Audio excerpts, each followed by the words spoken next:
जब से गाजी की, जब से गाजी की ज़माने ने वफा। अल्हम्दुलिल्लाह रब्बिल आलमीन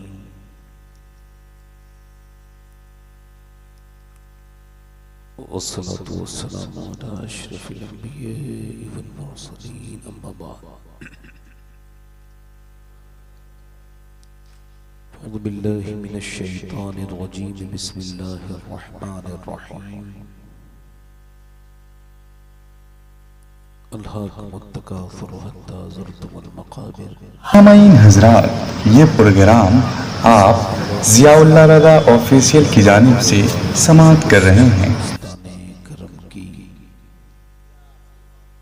ज़हरा है कली जिसमें हुसैन और हसन फूल। दूर क्या जानिए बदकार पे कैसी गुजरी, तेरे ही कदमों में मरे बेकसो तन्हा तेरा।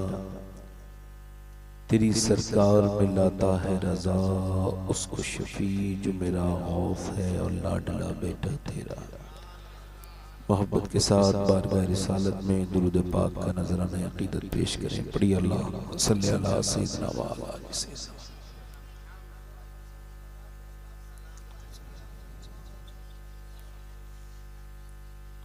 बाद दुरूद लायक एहतराम वाजिब ताज़ीम मिंबर शरीफ पर तशरीफ फरमा मेरे इमामी की ज़ीनत और रौनक मुअज़्ज़ज़ उलमाए अहले सुन्नत,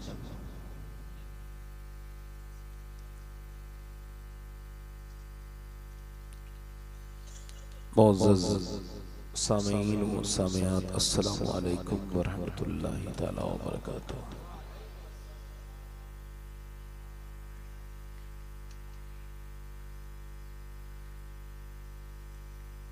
बहुत शुक्रिया आप हजरात का।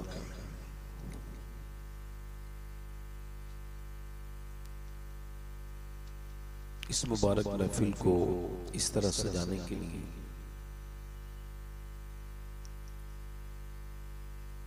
एक खूबसूरत महफिल जो कि देखने दिखाने के एतबार से एक छोटी सी महफिल है। अगर अल्लाह चाहे तो इसको बड़ी बरकतें अता फरमाएगा। वैसे भी खुलूस बड़ी चीज है। खुलूस के नेक नियति के साथ दिया गया 1 रुपया और खराब नियत के साथ दिए हुए 10 अरब रुपए बराबर नहीं हो सकती है। अल्लाह को पसंद है नियत। अल्लाह ताला आपको खुश रखे। अली हाजिक साहब को अल्लाह और भी लंबी उम्र अता फरमाए। असल में उन्होंने अपनी मोहब्बत का मेरे बारे में जो भी इजहार किया, ये उनकी अपनी मोहब्बत है। अल्लाह उनको इसका सिला अता करे और मुझे इस लायक बनाए कि मैं उनके अल्फाज के जो माना और मतलब है उसमें हल्का फुल्का भी समा जाऊं। वरना जब पहली मुलाकात हुई थी सैयदना मौला अली और सैयदना उमर फारूक आज़म की, अरफात के मैदान में पहली मुलाकात सैयदना अली और सैयदना उमर फारूक आज़म की जो मुलाकात हुई थी सैयदना उवैस करनी से, तो वो नमाज पढ़ रहे थे। ये दोनों बुजुर्ग पीछे खड़े थे, ये बैठे थे। तो उन्होंने जब सलाम फेरा तो हजरत अली ने पूछा आपका क्या नाम है? तो पीछे बिना देखे कहा अल्लाह का बंदा। तो मौला अली ने फरमाया अल्लाह के तो सारी बंदे हैं, आपके माँ बाप ने कोई नाम तो आपका रखा होगा। तो पहले से कोई तारुफ नहीं है, मुलाकात नहीं है, देखा भी एक दूसरे को नहीं है। मगर जब उनका चेहरा पीछे से आगे से पीछे की तरफ मूवमेंट हुआ और मुड़ा, तो मौला अली ने देखा पूरा चेहरा आंसुओं से भीगा था सैयदना उवैस करनी का। और अर्ज करने लगे ए अली, अगर अल्लाह मुझे बख्श दे तो मेरा नाम उवैस करनी है, और अगर ना बख्शे तो फिर मेरा क्या नाम है?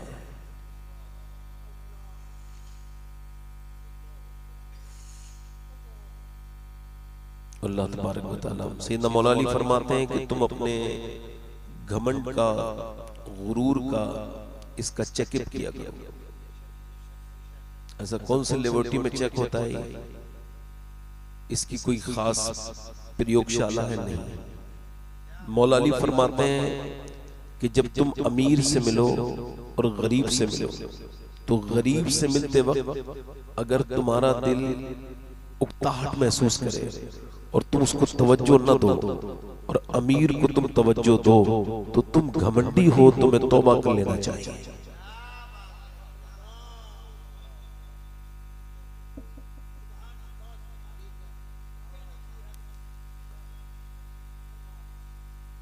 अपनी जिंदगियों में ये उसूल शामिल करें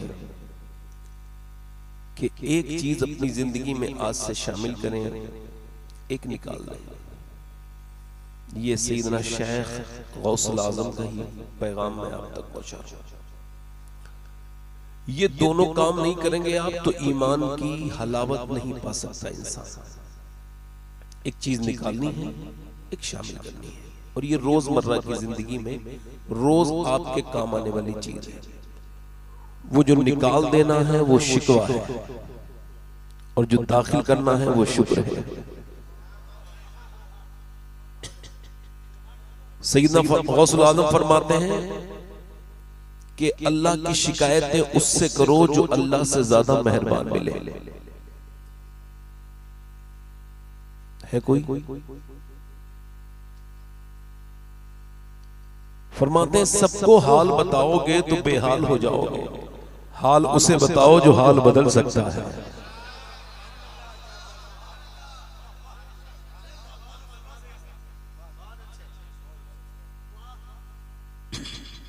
सैयदना मौलवी फरमाते हैं कि जब तुझे तकलीफ आई, परेशानी, तो तू उसका इस्तेमाल न कर पाया, समझिए, उसको यूज न कर पाया, उसको चैनलाइज न कर पाया। जब इंसान अपनी परेशानियां इंसानों को बताता है तो वो अपने आप के लिए बड़ी प्रॉब्लम क्रिएट करता है। फरमाते हैं जब तूने अपनी परेशानी का जिक्र किसी से नहीं किया है तब तक तेरी इज्जत तेरे हाथ में है, मुट्ठी में है। जब तूने कह दिया है तो अब तूने ये अपने लिए खुद ही रुसवाई के दरवाजे खोले हैं। फरमाते मौला अली परेशानियां असल में इस वजह से आती हैं कि परेशानियां तो चली जाती हैं मगर सजदा अगर कर लो तो रब का कुर्ब अता करके जाती है।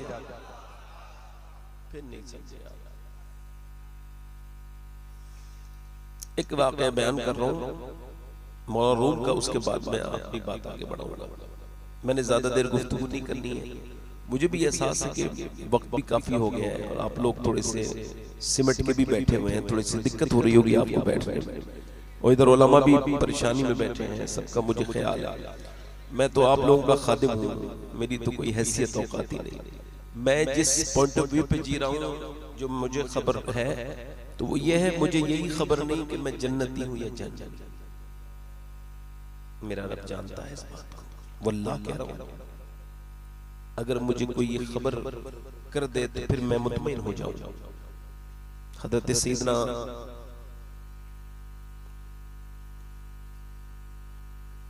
अबू हुरैरा रज़ियल्लाहु ताला, उनके जन्नती होने में शक करने वाला इंसान जहन्नमी है। विसाल का वक्त है, कभी चेहरा जर्द होता है, कभी सुर्ख, कभी जर्द, कभी सुर्ख, कभी पीला, कभी लाल, कभी कपकपाहट जिस्म पे तारी होती है। अब आपके करीब लोग गए, जाकर के पूछा इतने बड़े सहाबी को क्या मौत से डर लगता है? कहा नहीं नहीं नहीं। फिर फरमाते हैं बात यह है कि मेरे नबी ने फरमाया मरने से पहले मुर्दा जान लेता है कि वो जन्नत में जा रहा है या दोज़ख में, उसको एहसास हो जाता है, करा दिया जाता है, उसको खबर होती है कि जन्नती है या जहन्नमी। मरने से पहले ये फैसला हो जाता है। तो बस मैं अपने मालिक से, चूंकि ये आखिरी घड़ियां हैं उम्र की, बस ये मेरा सफर खत्म हो रहा है, तो मैं अपने रब की बारगाह में यही अर्ज कर रहा हूँ कि परवरदिगार, अबू हुरैरा गुनहगार है मगर ये मौत का वक्त है। अगर इस वक्त तूने अबू हुरैरा पे करम न किया तो अबू हुरैरा हलाक हो जाएगा। ये आखिरी लम्हात है। हुजूर फरमाते हैं अल्लाह मेरे सहाबा पे फख्र फरमाता है, बिलखुसूस मेरे उमर पे फख्र फरमाता है। किस पे? मेरे उमर पे। यानी अरफात के मैदान में मेरा रब फख्र फरमाता है और बिलखुसूस उमर पे फख्र फरमाता है। अल्लाह अकबर। हज़रत उमर फारूक आज़म जब आपके चाकू लगा तो अपने सर जमीन पे, आपने बेटे से कहा मेरे सर जमीन पे रख, नहीं रखा। अब्दुल्ला सर जमीन पे रख दे, नहीं रखा।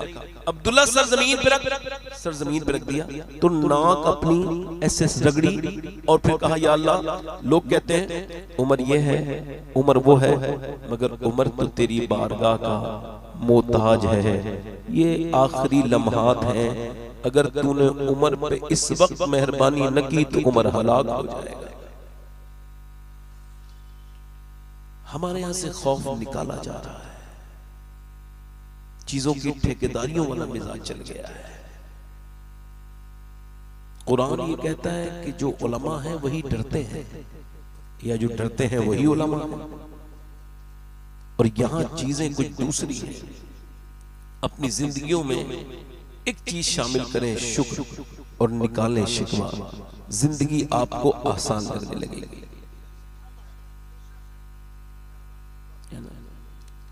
मैंने इंशाल्लाह गुफ्तगू तो आपसे करनी है ही थोड़ी देर। जब मैं आया हूँ तो मुझसे असल में इन्होंने, चूंकि मैं नाज शरीफ कभी कभी कह लेता हूँ, हलीम आज़िक साहब जैसे लोगों की सोबत में बैठ के मैं ऐसे शेर, मैं सही बात तो यह है कि ये आला हजरत का फैजान है मेरे ऊपर।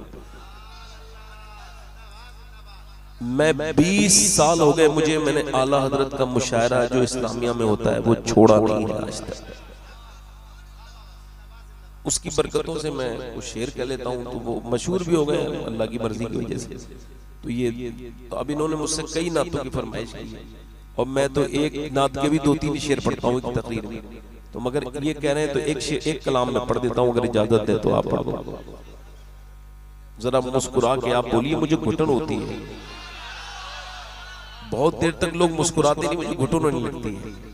हाँ आप देखें, मुस्कुराने से माहौल अच्छा हो जाता है। जहां मुस्कुराने वाला आदमी जाता है ना, वहां एकदम माहौल बेहतरीन हो जाता है। और अगर कोई मनहूस कहीं अच्छी जगह भी चला जाए तो पूरे घर में मनहूसियत फैला जाता है। ये जो मुस्कुराता नहीं ना, ऐसे लोगों से लोग मिलना चाहते हैं। जो मुस्कुराते हैं ना, उनके पास मेले लगे होते हैं। जो मुस्कुराते नहीं, वो तो अपने घर में भी दाखिल होते हैं तो बच्चे डर जाते हैं, बीबी सहम जाती है, ये कोई फिरौन आया या मर्द आया वो खबर नहीं होती। मेरे हुजूर की सुन्नत है मुस्कुराना। आप जरूरत पे मुस्कुरा के देखें, घर में दाखिल होकर मुस्कुराएं, घर का माहौल अच्छा। अपने मजदूरों के साथ देख के मुस्कुराएं तो उसका, कोई गुस्सा कर रहा हो ना ड्राइवरी में, गाड़ी में, तो उसकी तरफ देख के मुस्कुरा दें तो रोड का माहौल अच्छा हो जाता है। आप देखें दुनिया बड़ी कामयाब हो रही है हुजूर की सुन्नत पे अमल करके। पूरी दुनिया के जितने ऑफिस हैं उन सब में यही चीज सिखाई जाती है, मुस्कुराना है। क्या सिखाई जाती है? मुस्कुराना है।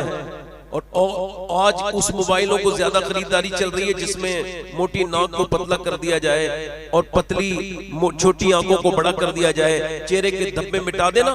वो मोबाइल बड़ा आजकल रनिंग में है, बड़े बिक रहे हैं। उस पे फेसबुक पे डाल के, इंस्टाग्राम पे अपनी तस्वीरें, फिर वो जिनके रंग भी ऐसे नहीं होते वो बेचारे ये हो जाते हैं गलतफहमी का शिकार। मेरे कहने का मतलब ये है कि कोई कॉस्मेटिक, यहाँ तक कि औरतें अरबों खरबों रुपया खर्च करती हैं इस पर, खूबसूरती पर, मेकअप पर, मगर ऑक्सफोर्ड कहता है, यूनिवर्सिटी, वो कहते हैं कि कोई भी दुनिया की क्रीम, फेस वॉश इंसान के चेहरे में ग्लो, खूबसूरती और निखार नहीं पैदा करता। का फिर इंसान के चेहरे में 126 मसल्स हैं, ये तभी एक्टिव होती हैं जब बंदा मुस्कुराता है। और ये मेरे प्यारे नबी की प्यारी सुन्नत है। मेरे इमाम कहता है, जिसकी तस्की से रोते हुए हंस पड़े, उस तबस्सुम की आदत पे लाखों सलाम।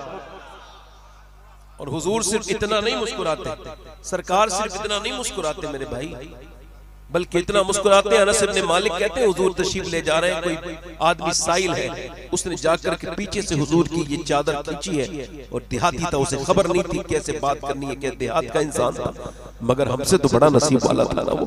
उसने जब मारा ऐसा करके झटका तो नबी पाक के गले में निशान हो गया।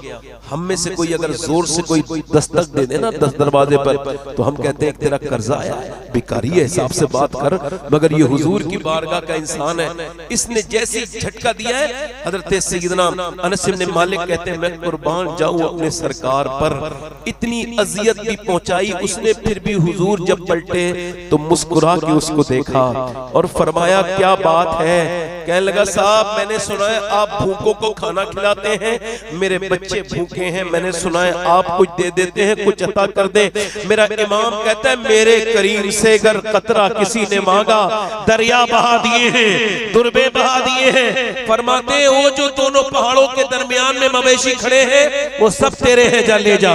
अल्लाहु अकबर, अल्लाहु अकबर। किस चीज की कमी है?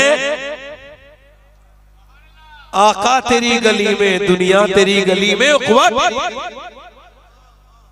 तो हुजूर मुस्कुराते थे, अपनी जिंदगियों में मुस्कुराहट पैदा करें। मैं ज्यादा देर मैंने कहा ना गुफ्तगू नहीं करूंगा। अब आप बताओ कौन सा कलाम पढ़ दूं? एक ही पढ़ना है मुझे, फिर आप। अच्छा ठीक पढ़ देता हूं, जरा जोर से बोले सुभान अल्लाह। ये प्रोग्राम जो हो रहा है ये मुफ्ती रहमत अली मिसवाई साहब की तो खास इसमें बरकतें हैं ही, बाकी ये इन लोगों की ये मोहब्बत थी कि इन्होंने कहा आप जरूर आइए, जरूर आइए, तो मैं हाजिर खिदमत हो गया हूँ। मैं किसी लायक नहीं, उन्होंने बुला लिया है, खराब सा इंसान हूँ, आप मेरे लिए दुआ करें ठीक हो जाओ।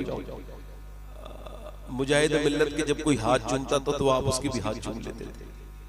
तो किसी ने पूछा आप ऐसा क्यों करते हैं? फरमाया मैं इस वजह से करता हूं कहीं मेरे अंदर ये बात पैदा ना हो जाए, मैं ये ना समझने लगूं कि मैं हाथ चुमाने के लायक हूं।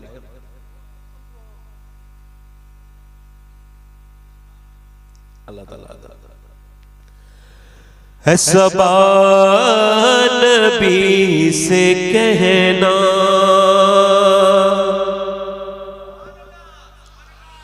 जो मदीने को तू जाए,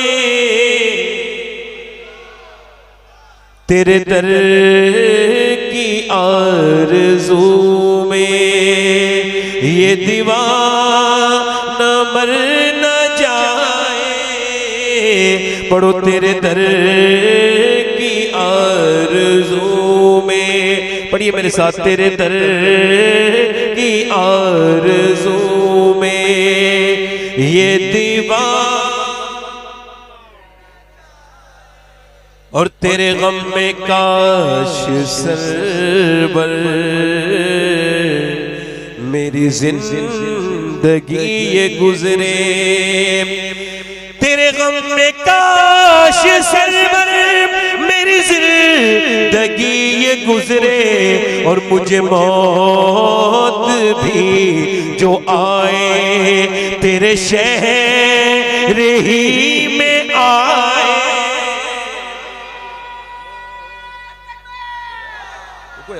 तुम नारा ना लगाओ, नारा ना लगाओ, इतनी पब्लिक में नारे की कोई जरूरत नहीं। आप समझो हालात ठीक है। ये पढ़ो तेरे दर की आरज़ू में ये दीवार। मैंने मदीने में हमारे कारी रोशन ज़मीर साहब के बुलाया, ये मैंने इन्हें मदीने में मैं इस अब तो जब भी जाता हूँ ये मिल जाते हैं मुझे। और फिर हम आला हज़रत वाले हैं, आलत का एक शेर सुनिए, फरमाते हैं हुजूर तैयबा से भी कोई काम बढ़कर, कहते हैं आला हज़रत हुजूर की बारगाह से कोई काम बढ़कर नहीं है। ये शेर एक मैं हलीम साहब की नजर कर रहा हूँ और सारे उलमा की, अगर ये शेर ठीक ठाक हो गया हो तो दुआओं की गुजारिश है। मेरे साथ पढ़े तेरे दर की आरज़ू में ये दीवार। पढ़ो तेरे दर की आरज़ू में ये दीवार। और जब जिक्र जन्नतों का वाइज के लब पे आए, जब जिक्र जन्नतों का वाइज के लब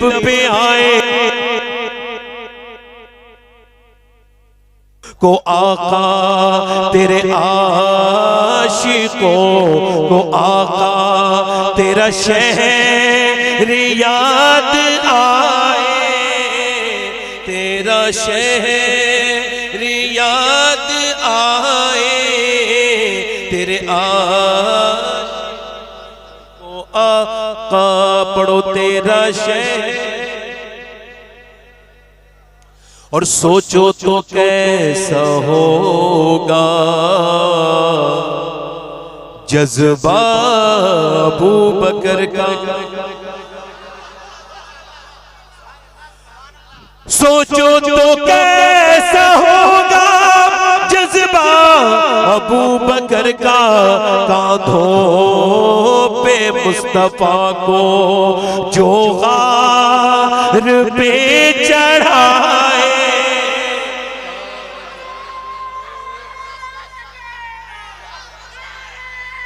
ना करो यार,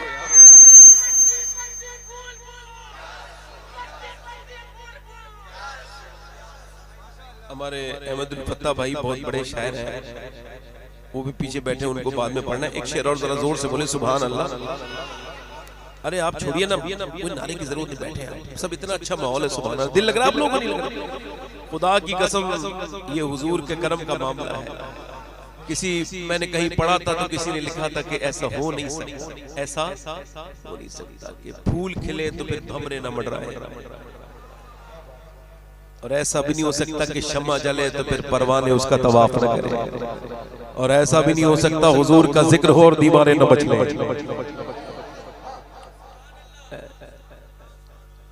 ये शेर सुने मेरे साथ जरा, वो एक मिसरा पढ़े। तेरे दर की आरज़ू में ये दीवान,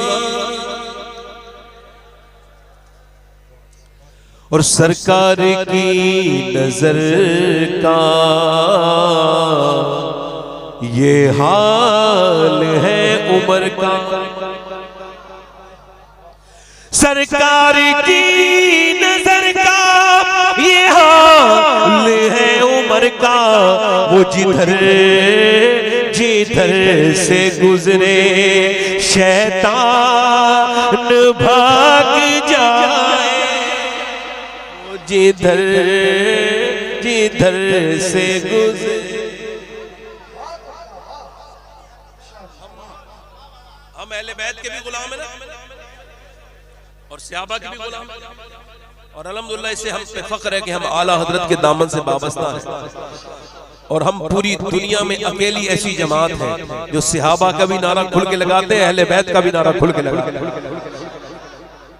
शेर पढ़ रहा हूँ समझाऊंगा नहीं, शेर समझाने से बात बन जाती है, और मैं शेर पढ़ रहा हूँ समझाऊंगा नहीं, शेर समझे। जिसे मुस्तफा दुआ दे आबे दहन लगा दे, जिसे मुस्तफा दुआ दे आबे दहन लगा दे, फिर शेर वो खुदा का खैबर उखाड़ आए।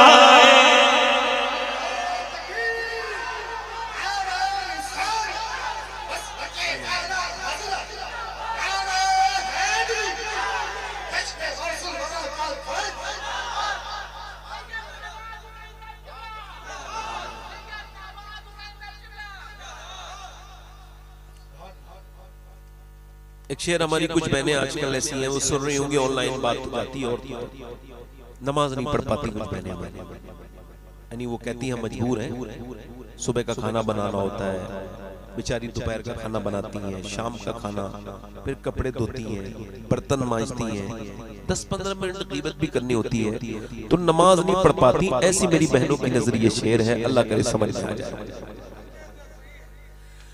बेटी वो मुस्तफा की कितनी अजीम तर है, मेरे मुस्तफा की बेटी कितनी अजीम तर है जो इशा में सर झुकाए और फजर में उठाए, जो इशा में सर झुकाए और फजर।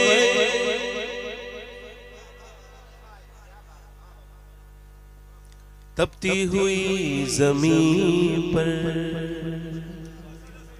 हजरत बिलाल बोले, तपती हुई जमीन पर हजरत बिलाल बोले कि छूटे न तेरा दामन, ये जान जाए जाए जान जाए। और कोई मिसले इब्ने हैदर न हुआ है और न होगा, कोई मिसले इब्ने हैदर न हुआ है और न होगा, जो सितम के तीर आए और खा के मुस्कुरा।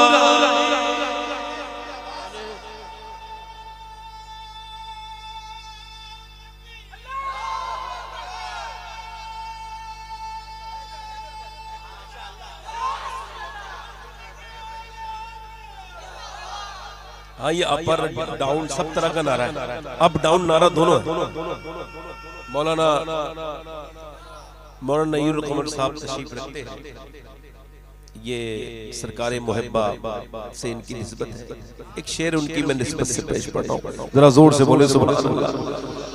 चूंकि मैं अक्सर जाता हूँ जहाँ तो मेरी पहचान किसी से होती नहीं है, मैं किसी आलिम का नाम जानता नहीं तो लेता भी नहीं, मगर यहाँ चूंकि मुझे हजरत अफजल साहब वगैरह सबको नाम इस वजह से ले रहा हूँ कि ये लोग मुझे दुआएं दे दे और फिर ये मेरा जो कलाम है अल्लाह की बारगाह में कबूल हो जाए।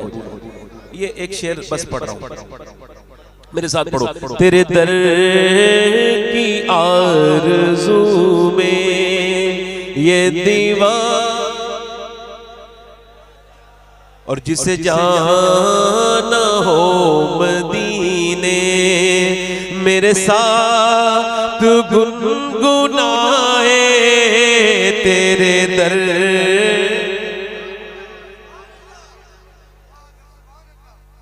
और हिंदी हूं मैं मुसलमान, हिंदोस्तां वतन है। हिंदी हूं मैं मुसलमान, हिंदोस्तां वतन है। ख्वाजा का हूं दीवाना, कोई हाथ तो लगाए।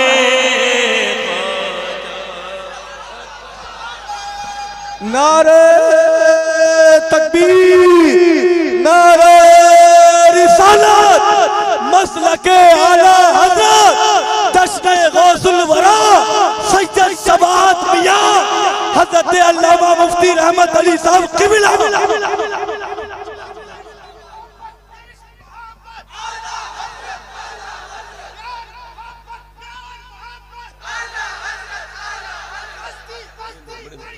मैं पढ़ रहा हूँ, आप यहीं बैठ जाओ, कहीं ना जाओ। अच्छे लोग, ताजुश शरिया, ताजुश शरिया। तेरे दर की आरज़ू में ये दीवार, और जब खुदकुशी के आगे सूरत नजर न आए, जब खुदकुशी के आगे सूरत नजर न आए, तो ये मशवरा है मेरा सजदे में सर झुकाए। सजदे हर आशिक़े नबी से कहता है ये शबाहत, हर आशिक़ नबी से कहता है ये शबाहत, जिसे देखनी हो जन्नत वो मदीना देख आए।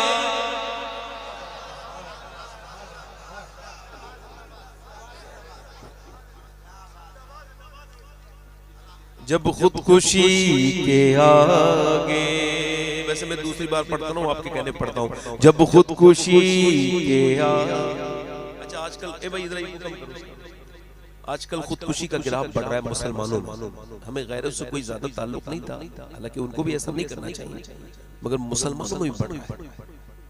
इसकी वजह है नाउम्मीदी। नाउम्मीद होने की बात ही तो करता है। अब वो फेसबुक पे किसी से थोड़ी सी कांटेक्ट हो गया, राब्ता हो गया, उसके बाद कुछ दिनों तक वो राब्ता रहा, फिर वो मोबाइल नहीं उठा, या कोई मसला ऐसा हुआ कि राब्ता मुनक़ता हो गया, तो बंदे ने फिर खुदकुशी कर ली। ये क्या मियार बनाया आपने? आपने दिल उधर लगाया जहां दिल लगाना ही नहीं था।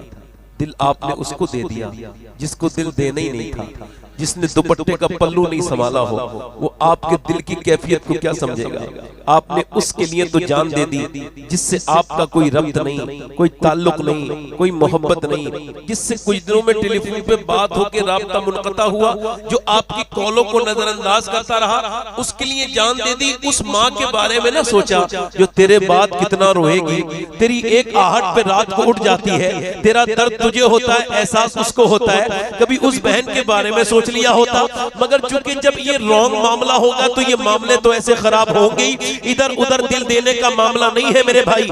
ये मोहब्बत जो है सिर्फ खुदा से करो, उसके रसूल से करो, वरना जितनी भी मोहब्बतें हैं ये अक्सर धोखा दे देती है। दुनिया की हर वफा में एक बेवफाई छुपी है, दुनिया के हर रिश्ते में एक ताल्लुक छुपा है। अगर मोहब्बत आपको करनी थी तो दिल उसको नहीं देना था, बल्कि दिल तो आमना के लाल को देना था, दिल तो पैगंबर इस्लाम से लगाना था, दिल तो मदीने की हवाओं से लगाना था, दिल तो मदीने के दारो-बाम से लगाना था, दिल तो मदीने के मुबारक मिट्टी से लगाना था, दिल तो मदीने के नजारों से लगाना था, दिल तो मदीने वालों के गुलामों से लगाना था। ये आपने किस तरफ दिल लगा लिया? इसी वजह से ये आज बर्बादी का मामला है। ये मोहब्बतें वो हैं जो इंसान को बर्बाद करती चली जा रही है और इंसान बर्बाद हुआ चला जा रहा है। मेरे दोस्त, मोहब्बत अगर करनी है तो उधर न कर कि मिले तब भी तू बर्बाद हो जाए और न मिले तब भी तू बर्बाद हो जाए। ये वो मोहब्बत है दुनिया वालों की।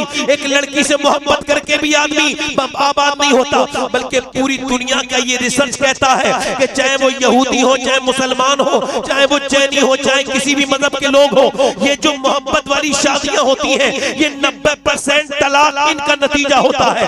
यानी 90% शादियां जो कि मोहब्बत की बुनियाद पे की जाए, माँ बाप की बगैर मर्जी के, वो शादियां चलती नहीं बल्कि बर्बादी की तरफ जाती हैं। और मियां ना मिले तब भी बंदा बर्बाद। ये दुनिया वाले की मोहब्बत का हाल ये है, मिले तब भी बर्बादी, न मिले तब भी बर्बादी। हम मशवरा ये देना चाहेंगे, मोहब्बत करनी है तो उससे कर कि मिले तब भी आबाद हो जाए, न मिले तब भी आबाद। न मिल जाए तो तू बिलाले हबशी बना दिया जाए, न मिले तो वैसे करनी बना दिया जाए।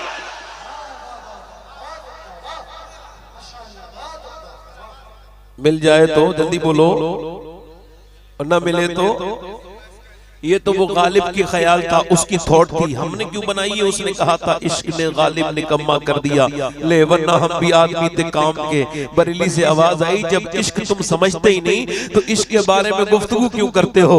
इश्क निकम्मा नहीं बनाता, इश्क तो निकम्मे को कारआमद बना देता है। उसने कहा था इश्क ने गालिब निकम्मा कर दिया, वरना हम भी आदमी थे काम के। बरेली से आवाज आई, ए इश्क तेरे सस्ते जलने से छुटे सस्ते।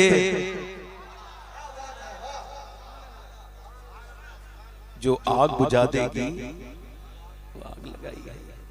थोड़ी देर और गुफ्तगू मेरी सुन लीजिए आप, उसके बाद इंशाल्लाह आपने अहमदुल फत्ता भाई को समझाना। थोड़ा सा गैदरिंग है, इस वजह से बात कर रहा हूं। अपनी जिंदगियों में ये चीज अपनी शामिल करें। एक देखो गुफ्तगू कर रहा हूं, इसमें कोई नेगेटिव बात नहीं है। हो सकता है ये मेरी जिंदगी की आखिरी तकरीर शुरू हो रही हो सकता है। आप इसको सेकंड कर सकते हैं और कर ही देना चाहिए आपको, क्योंकि आपके कहने से मेरी उम्र कम नहीं होगी, और अगर मैंने मरना होगा तो आप नहीं भी कहेंगे फिर मैं मर जाऊंगा। हो सकता है मेरी जिंदगी की ये आखिरी तकरीर, तो ये भी हो सकता है कि कोई मेरा भाई ऐसा बैठा हो जो आखिरी नसीहत सुनने आया हो सकता है ना? जल्दी बोलो, अरे हो सकता है ना? इधर देखो मेरे भाई,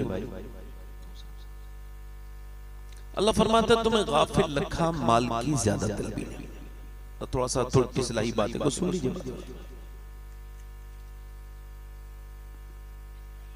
क्या हुआ? हुआ कुछ हो गया क्या? ठीक ठीक, हाँ रास्ते से हटा दो। ठीक आस्था कर दो, माइक आहिस्ता कर दो। वैसे बाहर तो आवाज नहीं जानी चाहिए थी, यहीं पे ही रहनी चाहिए थी। आगे भी जलसा कराया तो ऐसे ही करें, किसी और को आवाज ना जाए। यानी हमारा उसूल ये रहा है कि हमने, हमारे दीन ने कभी किसी को परेशान नहीं किया। हज़रत अबू बकर सिद्दीक जब जूते पहनते थे तो दिन में, रात में कभी जूते नहीं पहनते थे, जब चलते थे नंगे पांव चलते थे। हज़रत उमर कहते हैं मैंने पूछा अमीरुल मोमिनीन ये हिकमत समझ नहीं आती, रात में आप चलते हैं तो जूते उतार देते हैं। तो फरमाने लगे मैं ये नहीं चाहता मेरे पाँव की आवाज से किसी मुसलमान की नींद खराब हो। तो लिहाजा हमारे माइकों की आवाज लिमिटेड होनी चाहिए, ये हमारा मजहब भी तकाजा करता है। मुफ्ती साहब, अल्लाह फरमाता है तुम्हें गाफिल रखा माल की ज्यादा तलबी, अल्लाह को मुत्तकाफिर, तुम्हें गाफिल रखा माल की ज्यादा तलबी नहीं। माल का तलब करना बुरी बात नहीं है, मगर माल में रहना ये हलाकत का सबब है, बर्बादी का सबब है। हुजूर फरमाते हैं आदम की औलाद को अगर अल्लाह एक जंगल भर के सोना दे दे तो ये उसको एक दिन में ठिकाने लगा के फिर दूसरे दिन दूसरे जंगल की तलाश में निकल जाएगा। ठीक ठीक, हुजूर फरमाते हैं उम्र बढ़ती है मगर दो चीजें जवान होने लगती हैं। इंसान बूढ़ा होता है तो उसकी चीजें जवान होती हैं, एक तो जीने की ख्वाहिश और दूसरे पैसे की तमन्ना ख्वाहिश। और फरमाते हैं इसका जो आदम की, ये जो इंसान है इसकी खोपड़ी की जो हविस है ये कब्र की मिट्टी बढ़ सकती है। अल्लाह फरमाता है तुम्हें गाफिल रखा माल की ज्यादा तलबी नहीं। आप देखें नहीं, मैंने अपनी जिंदगी में कितने लोगों को देखा ना वो किसी अपने रिश्तेदार पे खर्च कर पाए, न किसी गरीब को दे पाए, और उन्होंने न मस्जिद में खर्च कर पाए, न मदरसे में खर्च कर पाए, ऐसे ही पैसा कमा के मर गए। वासिफ अली वासिफ फरमाते हैं दुनिया का सबसे बड़ा गरीब इंसान वो है जो पैसा कमा के मर गया। क्या कमा के मर गया? बोलो, पैसा कमा के मर गया। इमाम हसन मुश्तबा रदी अल्लाह तआला फरमाते हैं पैसा कन्वर्टेबल आइटम है, ये पैसे का अपना कोई वजूद नहीं है, ये जहां जैसे खर्च हो जाए इसको खर्च करके नेकियां कमाओ। पैसे से अल्लाह तबारक व तआला तुम्हारी आखिरत भी संवार सकता है अगर इसका सही यूज करोगे तब, मगर इसका गलत यूज तुम्हें बर्बाद कर देगा। अल्लाह फरमाता है तुम्हें गाफिल रखा माल की ज्यादा तलबी ने, यहाँ तक कि तुमने हत्ता ज़ुरतुमुल मकाबिर, यहाँ तक कि तुमने कब्रों के मुंह देख लिए। फिर फरमाता है कल्ला सौफा तालमून, यानी अब कब्र में तो आ गए मगर ऐसे अब छोड़े नहीं जाओगे। अब क्या होगा? अब वो फरमाता है हाँ हाँ जल्द जान जाओगे। कल्ला सौफा तालमून, हाँ हाँ जल्द जान जाओगे। फिर बात वही है मगर फिर सुम्मा के इजाफे के साथ, सुम्मा कल्ला सौफा तालमून, हाँ हाँ फिर फरमाता है फिर हाँ हाँ जल्द जान जाओगे। यानी पहले कहा कल्ला सौफा तालमून, हाँ हाँ जल्द जान जाओगे, फिर फरमाया कल्ला सुम्मा कल्ला सौफा तालमून, फिर हाँ हाँ जल्द जान जाओगे। मौला अली से पूछा गया ए अली एक ही बात को अल्लाह ने 2 मर्तबा इरशाद फरमाया जान जाओगे फिर जान जाओगे, इसका क्या मतलब? फरमाते एक बार कब्र में जानोगे, एक बार हश्र में जानोगे। एक बार इधर देखो, इधर देखो आप, एक बार कब्र में जानोगे, एक बार। अच्छा ये बताओ आज तक किसी ऐसे आदमी को आपने देखा जो मरने वाला था तो उससे मौत ने कहा होगा कल मरने वाला है तौबा कर ले? बेनमाजी जब मरेगा तो वो जहन्नम में जाएगा, तू नमाज नहीं पढ़ता है लिहाजा तौबा कर ले कल मर जाएगा, अगर इसी हाल में मरा तो जहन्नम में जाएगा। कहा कभी? बोलो तो कभी कहा? मौत ने फुर्सत दी इंसान को?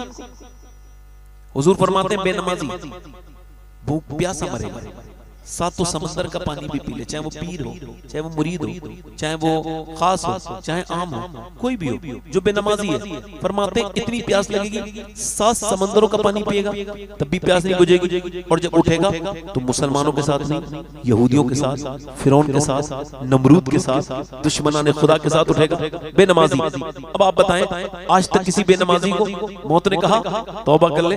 कभी कहा? कभी कहा मरने वाला है? नहीं कहा। कभी किसी सूद खाने वाले आदमी से, हालांकि सूद वालों का पेट बड़े होंगे क़यामत के दिन, ये उठेंगे गिरेंगे, गिरेंगे उठेंगे, इनकी तोंदें इनका तवाज़ुन बिगाड़ देंगी, मगर आज तक किसी सूद खाने वाले से मौत ने कभी कहा? सूद खाना अपनी सगी मां के साथ जिना करने से बुरा काम है, मगर किसी सूद खाने वाले से मौत ने कभी कहा इसी हाल में मर जाएगा तो बड़ी बुरी मौत मरेगा, तौबा कर ले?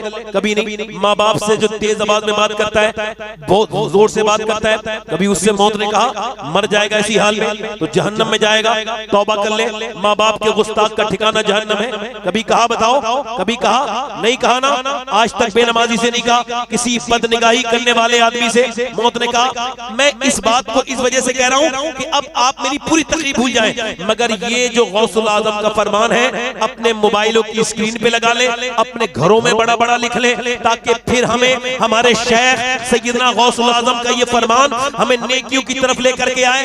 गौसुल आजम फरमाते हैं मेरे शेख कि मौत तुझे हाल बदलने नहीं देगी। मेरे साथ जरा दोहराओ, मौत तुझे हाल बदलने, जिस हाल में मरना चाहता है उसी में जीना शुरू कर दे। नहीं समझे बात? नहीं समझे? यानी मौत मोहलत। लुकमान हकीम ने अपने बेटे से कहा, बेटे रात की तौबा रात को ही कर लेना, सुबह पे ना छोड़ना, फिर सुबह की तौबा कर लेना, दोपहर पे ना छोड़ना, दोपहर की तौबा दोपहर में कर लेना, शाम पे ना छोड़ना, शाम की तौबा शाम में ही कर लेना, रात पे ना छोड़ना। कुछ शामें सुबह नहीं होने देती, कुछ रात सुबह नहीं होने देती, कुछ दोपहर। अल्लाह के रसूल फरमाते हैं मोमिन जब रात को उठता है तो उसके दिल पे एक परत होती है, फिर वो तौबा करता है, फिर वो ठीक हो जाती है। तौबा करता है, तौबा खास भी करते हैं, आम भी करते हैं, सब करते हैं, सबको करनी चाहिए। तौबा करना लाजिम है। सबसे पहला उसूल यही है कि आप तौबा करें। क्या पता ऐसे मर गए तो फिर क्या हश्र होगा, क्या हाल होगा? मेरी तरफ देखें और गौर करें, मौत तुझे हाल बदलने।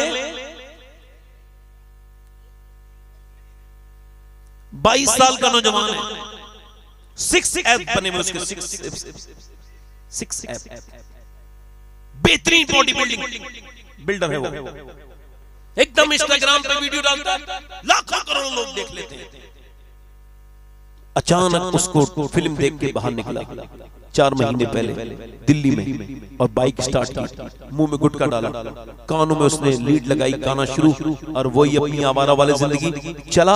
उसको खबर नहीं थी ये आखिरी है। जैसे ही उसने अपनी बाइक स्टार्ट की, जैसी तेज चली वैसे ही रफ्तार पकड़ी, उसको अटैक हुआ। साइलेंट अटैक आया। ये ऐसा अटैक था जिससे इसका दिल की धड़कन रुकी, मर गया वहीं पे ऑन द स्पॉट। ये पहले गिरा, इतनी फुर्सत भी नहीं मिली कि बाइक रोक लेता, कानों का गाना बंद कर देता। मौत ने उसको इतनी मोहलत भी नहीं दी, गिर गया। उसका चेहरा ऐसा रगड़ खाया कि वो चेहरा जिसके जरा से दाने मुहासे पर वो बेहतरीन तरीके से ट्रीटमेंट कराता था, वो पूरा चेहरा मैं खाल के गायब हो गया। इसको उठा के लोग ले गए और उसके बाद पोस्टमार्टम हाउस, और पोस्टमार्टम हाउस में कपड़े उतार दिए जाते हैं, चाहे मर्द हो या औरत, अननेचुरल मौत। उसके बाद वो पहले उनके पास छेनी और हथौड़ी थी, और छेनी हथौड़ी से यहां से वो ऐसे यहां से काटते, ऐसे छेनी हथौड़ी से। उसके बाद ये पूरा, अब छेनी हथौड़ी नहीं है उनके पास, बल्कि ग्लेंडर है, यहां से पूरा खोल देंगे और ये पूरा फाड़ेंगे यहां से ऐसे करके, और पूरा ये जो भी ऑर्गन्स उनको निकालने होंगे वो निकालेंगे। उसके बाद मोटे मोटे सुआ होता है उसके पास, सुई, उससे ऐसे करके इसके अंदर से बाहर से अंदर, और मोटी सुई से उसको वो टांके लगाएंगे, और लगाने के बाद काली पिन्नी में रखेंगे, और फिर वापस कर देंगे। मैंने अपने एक पड़ोसी नौजवान लड़के को जिसका नाम साजिद था 18 साल का, उसका मैंने गुस्ल दिया था, तो मैंने उसका सर के नीचे अपना हाथ लगाया सर में नीचे पानी डालने के लिए, तो मेरी उंगली उसके सर के अंदर गई। वो बेतरतीब टांकों की वजह से उंगली अंदर तक चली गई और उसके अंदर मेरी उंगली पे उसका वो सफेद हड्डी लगी तो खून निकलने लगा। मैं रो लगा। एक साहब बोले क्या तकलीफ होती है? मैंने कहा नहीं, मेरे आका फरमाते हैं, मेरे सरकार फरमाते हैं कि जब मुर्दे का हाथ पकड़ता है गुस्ल देने वाला गस्साल, तो वो कहता है मेरा हाथ जरा नरमी से उठा, मेरे गुस्ल में नरमी कर। तो गुस्ल करवाने वाले मेरे गुस्ल में नरमी कर, और जब उसे लेकर के चलते हैं तो वो कहता है मुझे जनाजे को, मेरी मैयत को कब्र तक ले जाने वाले, मुझे आखिरी मंजिल पे पहुंचाने वालों, जरा अपने पाँव की धमक हल्के से रखो, पाँव तुम्हारे पाँव की आवाज धमक से मुझे तकलीफ होती है, जरा आहिस्ता आहिस्ता आहिस्ता चलो।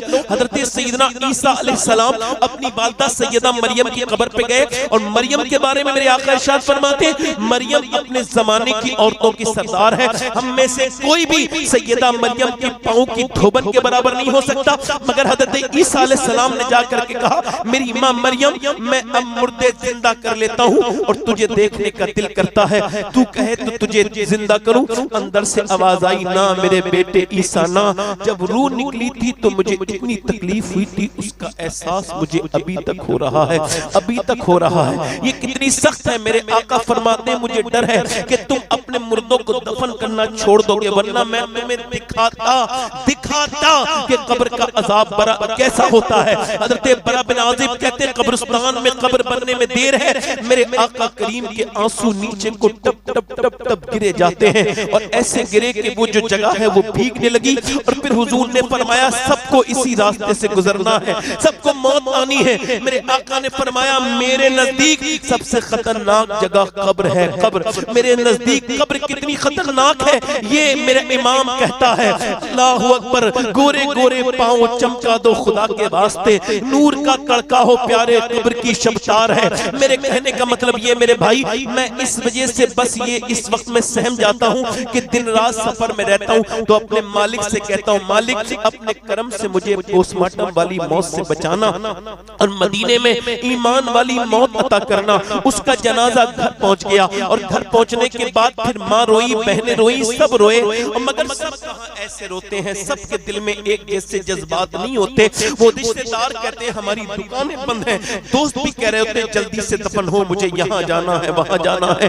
जनाजा उठा, माँ भी रोई, बहन भी रोई, सब रोए, सब ने जाकर के दफन कर दिया। अगर आप मौत के बारे में नहीं सोच रहे तो उम्र क्या है आपकी? अगर 20 साल तो 20 साल का मुर्दा भी कब्रिस्तान में है, और अगर आप 18 साल के तो 18 साल का भी आदमी मर चुका होगा। आपके मोहल्ले में, आपके कब्रिस्तान में कोई 20 साल, 30 साल, 35 साल, 40 साल, 50 साल, जो भी आपकी उम्र है, आप उससे फरार का रास्ता इख्तियार नहीं कर सकते हैं। सैयदना मौला अली फरमाते हैं ओ मौत से गाफिल इंसान, जब तू मौत के जिक्र पे सहम जाता है और बात बदलता है तो उससे मौत का जिक्र बर्दाश्त नहीं होता। तो ये बता तू मौत की तकलीफ कैसे बर्दाश्त करेगा? फिर मौत की तकलीफ को कैसे बर्दाश्त करेगा? उसके जनाजे को उठाया गया और उठाने के बाद फिर दफन कर दिया गया और फिर सारे चले गए। नबी फरमाते मेरे आका करीम, वो कहता है मुर्दा जब आंख खुलती है, मेरे दोस्तों कितनी रातें मैंने तुम्हारे साथ गुजारी, मेरे भाइयों कितना वक्त मैंने तुम्हारे साथ गुजारा, अब थोड़ा तो एक रात तो रुको, थोड़ा कब्र की पहली रात है, मेरे साथ रुक जाओ। मगर कोई नहीं रुकता, कोई नहीं रुकता। सवाल ये है वो जो कब्र में बैठ के मरा था, वो जो मरा था कब्र के अंदर, जब उसकी कब्र में मेरे सरकार तशरीफ लाए होंगे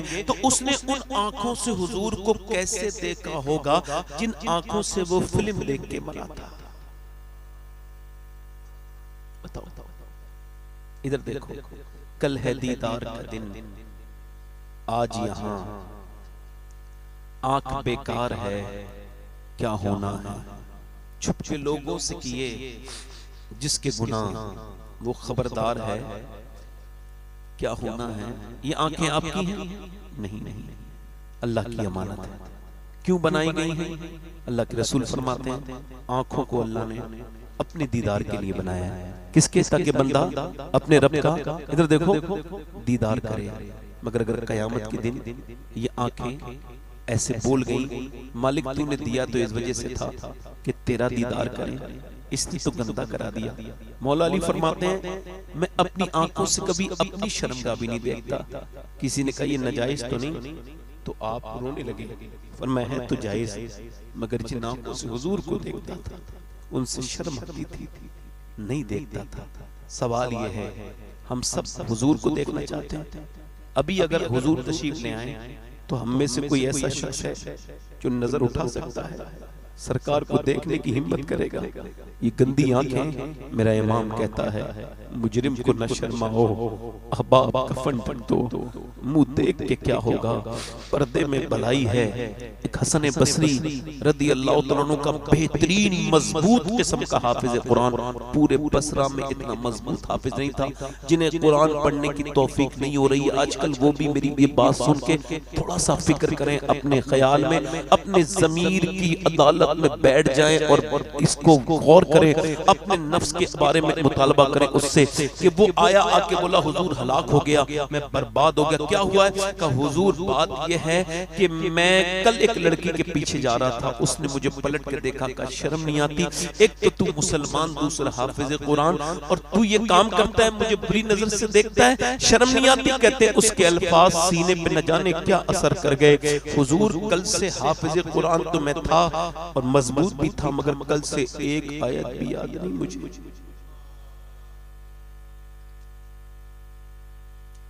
इमाम हसन बसरी ये देख करके इतना रोए कि बेहोश हो गए। होश में आए तो फरमाने लगे ए लोगों अपनी आंखों की हिफाजत कर लो। मैंने जितने लोग इस दौर में ईमान के बगैर मरते देखे वो सिर्फ आंखों की बदतमीजियों से मरे हैं। हुजूर फरमाते हैं ये आंखों पर ऐसे ईमान के साथ ये जो बदनिगाही करता है ये आंखों का जिना है, आंखों के साथ ये शैतान का तीर है जो अंदर घुस जाता है बदनिगाही करते वक्त। वासिफ अली वासिफ फरमाते हैं निगाहों का मोमिन वो है जिसे दूसरे की बेटी में बेटी, बहन में बहन नजर आने लगे। मेरे भाई ये कैसी आंखें आज हमने कर ली। ये इंस्टाग्राम पे वीडियो देखते देखते आप कहीं बर्बादी की तरफ तो नहीं जा रहे? एक सवाल मेरा ये था, मैं यही तबलीग दुनिया में कर रहा हूँ। मेरे कहने का मतलब ये है सवाल यही है, जवाब नहीं बदला, सवाल सिर्फ एक ही है, आप सबसे है कि एक आदमी इंस्टाग्राम पे वीडियो देखता देखता देखता अपनी सगी बहन की वीडियो पा लेता है, एकदम बेचैन हो जाता है। अरे मेरी बहन, अपनी माँ के पास जाता है, देख मेरी बहन कितनी गंदी वीडियो बना रही है, तो कहता मैं तो जानती भी नहीं। उससे जाके पूछो, कमरे में जाके कहता है क्या तू वीडियो बनाती है? आज तूने देख लिया तो क्या छुपाना? बनाती हूँ। कैसे बनाती है? तुझे शर्म नहीं आती? जब तुझे देखने में शर्म नहीं आती तो मुझे बनाने में क्या शर्म आएगी?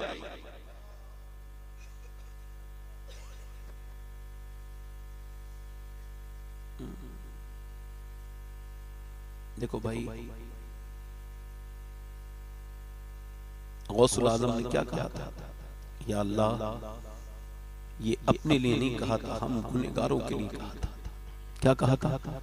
या अल्लाह काबे में कहा था, अर्ज की थी मालिक अब्दुल कादिर के जितने गुनाह हैं सब माफ कर दे। जितने गुनाह हैं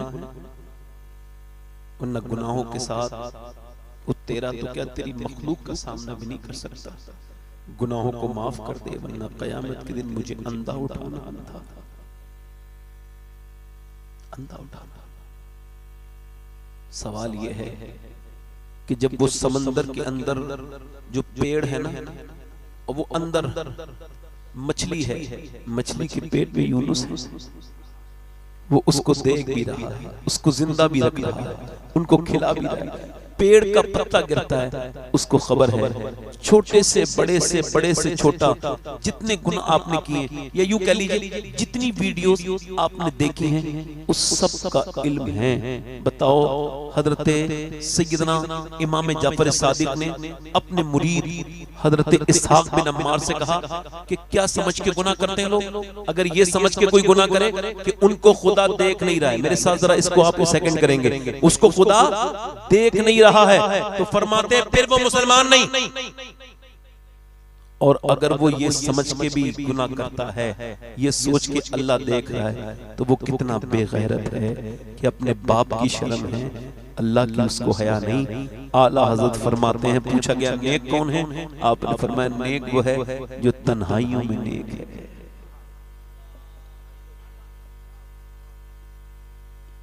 तन्हाई में देखे। एक सुनो, एक वो मौलाना साहब जा रहे थे, वो मौलाना भी बड़े नेक इंसान था, तो एक फाहिशा औरत जा रही थी, बिगड़ी हुई औरतें होती है, तो उसने कहा ए औरत कब बदलेगी, तौबा कब करेगी? तो मालूम है उसने ऐसा जवाब दिया, बेहोश हो गया मौलाना। उसने कहा ए मौलवी, मैं तो फाहिशा हूं और फाहिशा ही नजर आती है, मगर तू जो नजर आता है तू वो कब बनेगा?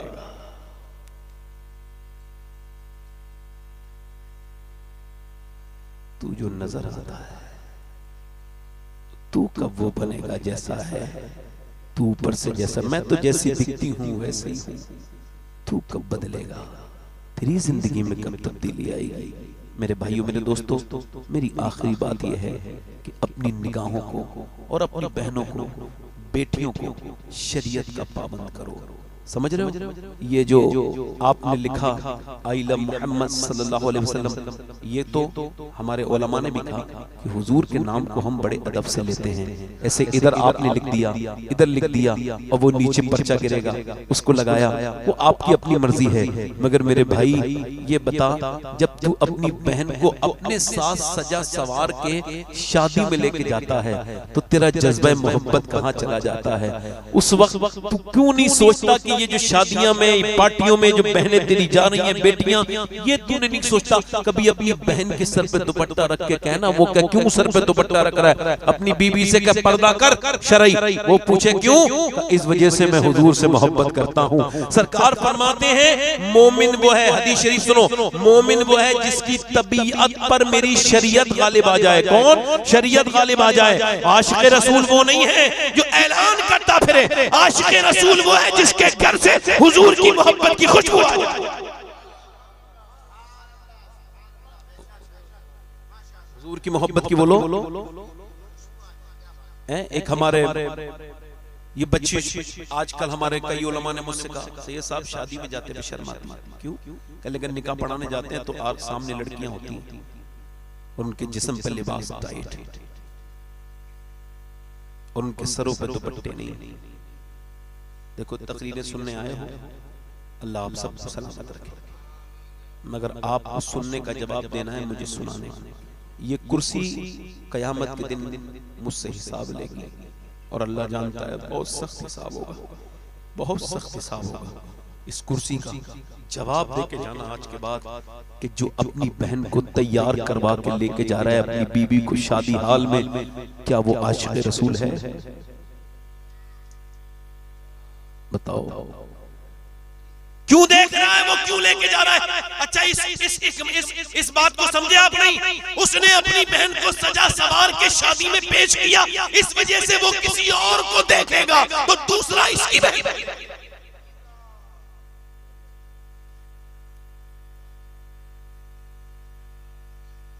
जो अपनी बीबी को,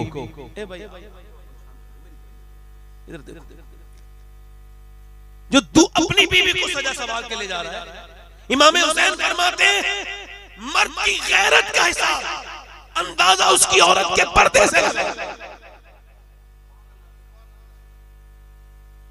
आज के जमाने में अजीब अजीब किस्म के पीर हैं, मैं किसी का नाम नहीं ले रहा हूं, अगर कोई इस मेरी तकरीर की जद में आता है तो उसे जरूर कह रहा हूं। आजकल के छोड़ो तो एक पीर साहब की बेटी की शादी की वीडियो वायरल हुई तो पीर साहब की लड़कियां नाच रही थी, हजारों मुरीद उनका। नाम नहीं ले रहा हूं, मैं बता रहा हूं ऐसे ये हालात। खवास का ये हाल हो जाए तो हम लोगों का हाल हो जाए। जिनके घरों में दीन का माहौल है, मगर जो दीन का माहौल नहीं है उन्हें बताना चाहता हूं कि पीर वो नहीं बनता जिसके मुरीद ज्यादा हो। पीर वो होता है खुदा की कसम जिस घर में वो चला जाए वहां दीनदारी का माहौल हो जाए।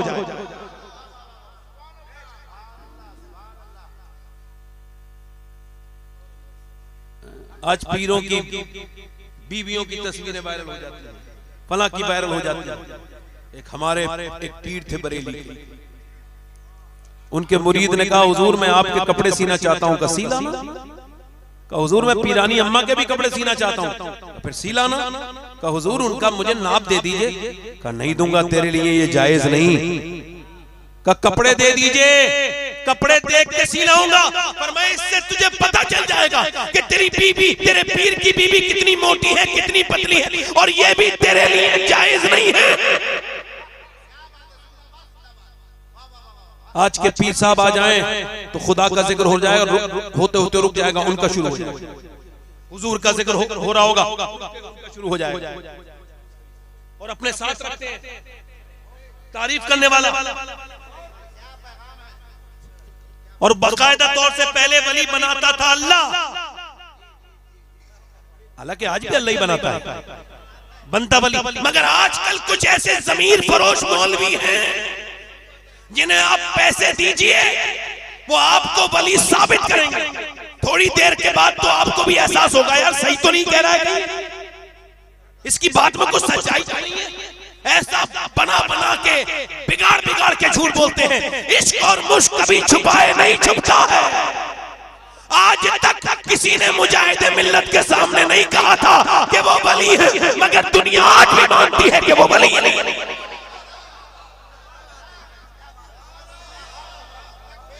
एक मिनट और सुनो, इधर देखो हजरत, वलियों की शान तो ये है। हजरत सैयदना बायजीद बुस्तामी रमजान के महीने में गुजर के जा रहे हैं। इधर देखो, आजकल हमारे नारे ना लगे, पोस्टर में नाम छोटा आ जाए, हजरत पोस्टर में नाम छोटा आ जाए तो पीरों की गाड़ियां हमने मुड़ती भी देख ली।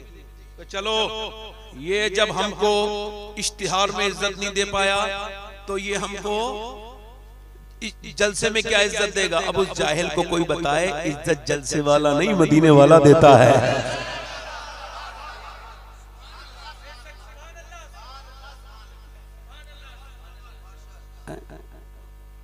बायजीद बुस्तामी गुजर के जा रहे हैं, लोगों ने इतनी मोहब्बत का इज़हार किया कि कपड़े फाड़ दिए, हाथ अल्लाह के वली हैं तो आपको जला लाया।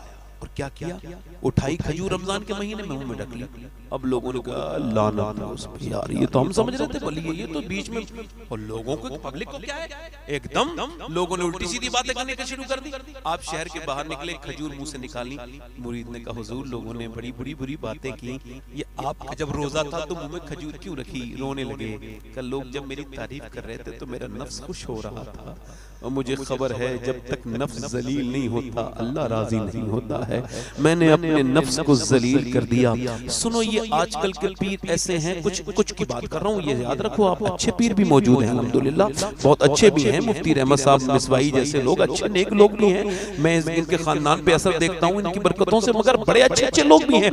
मगर ऐसे कसरत ऐसी है, पूरा उर्स गुजर गया हुजूर के नाम पे, कोई मसला नहीं।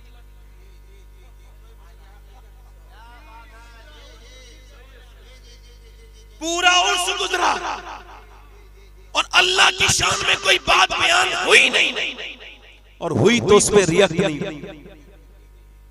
हुजूर की शान बयान हुई तो रिएक्ट, सहाबाए किराम की शान बयान हुई तो रिएक्ट। और जैसे पीर की शान में एक शेर पड़ा, बबल मैं ऐसे उर्स से बेजार हूं, मेरा ऐसे उर्स से कोई ताल्लुक नहीं है, क्योंकि मैंने जिनसे सुन्नियत सीखी है उन बुजुर्गों का हाल यह है कि बहेड़ी में तकरीर कर रहे हैं मुफ्ती मोहम्मद हुसैन संभली, शायद नाम सुना हो, बहुत बड़े मुनाज़िर आज़म हिंदुस्तान थे अपने जमाने के। वो तकरीर कर रहे हैं बड़ी खामोशी के साथ, अपने वक्त का वली का बेटा वली जाकर के पीछे बैठ गया, और जब जाकर के वो बैठे तो उनकी आहट का जब एहसास किया तो उन्होंने अपनी तकरीर का उन्वान बदल के कहा कि हजरत तशरीफ लाए हैं, यानी सीरत रसूल पे बात हो रही है और हुजूर की शान बयान हो रही है, फजाइल सरकार के फजाइल बयान हो रहे हैं। और जब बुजुर्ग आए तो कहा हजरत तशरीफ लेकर के आए हैं, सिर्फ तारुफ करा रहे थे, तारीफ नहीं, मगर तारुफ भी बर्दाश्त न हुआ। फरमाया मौलाना साहब अगर आप ये चाहते हैं मैं यहीं बैठा रहूं तो आप जो बयान कर रहे हैं वही करते रहे, अगर एक लफ्ज भी आगे बोला तो मैं मिंबर छोड़ के चला जाऊंगा। और बोले हम लोग दुनिया में इस वजह से नहीं आए कि हुजूर का जिक्र रुकवा के अपनी तारीफें करवाएं, हम तो हुजूर का जिक्र दुनिया में आम करने के लिए आए हैं। उस अजीम हस्ती का नाम मुस्तफा रजा मुफ्ती आज़म हिंद था।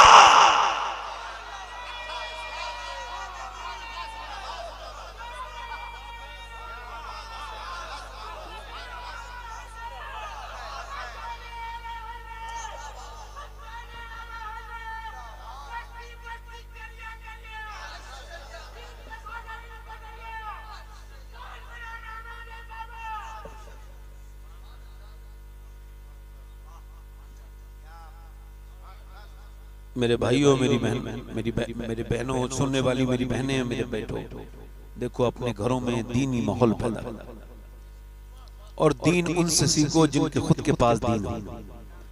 पहले पीर लोग देखभाल के बनाते थे, बड़ी लंबी सफर होते थे। अब कोई जरूरत नहीं, जिसके पीछे अच्छी गाड़ियां चल रही हो, तगड़ा मामला जिसका हो, उसके मुरीद हो जाओ, है ना वायरल पीर की वायरल मुरीद। अब मेरी बात खत्म कर रहा हूँ, दिल लगा के जरा बोले सुभान अल्लाह।